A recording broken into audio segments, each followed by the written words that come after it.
বন্ধুসকল, আজিৰ এই মৰমৰ বিয়লি বেলিকা সূৰ্যৰ পোহৰে যেন এক অন্য ৰূপ লৈ আহিছে। মণিবন্ধনত আলোকৰ সপোন, হৃদয়ত শান্তিৰ চাহ। আজিৰ দিনটো দীপাৱলীৰ। ঘৰখনত পিঠাপনা, ফুল আৰু চকুত দীপৰ উজ্জ্বল আশা। কিন্তু এই বিয়লি বেলিকা মই ভাবোঁ দীপাৱলীৰ আচল অৰ্থটো হয়তো এই নীৰৱ মুহূৰ্তত লুকাই আছে, যেতিয়া আমাৰ মনৰ দুখ, ভয় বা বেয়া চিন্তাবোৰ আলোকৰ দৰে ভাল চিন্তাৰে দূৰ হয়।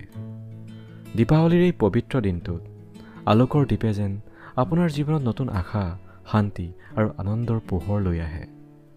অন্ধকাৰ যিমানেই গভীৰ হওক, অলপমান পোহৰেই যথেষ্ট, যদি সেই পোহৰটো আপোনাৰ মনৰ ভিতৰত জ্বলি উঠে। বন্ধুসকল, ৰাতি আহিব দীপৰ উজ্জ্বলিতাৰে, কিন্তু এতিয়া এই শান্ত বিয়লি বেলিকাত আহা নিজৰ অন্তৰৰ পোহৰটো জ্বলাই লওঁ। শুভ দীপাৱলী।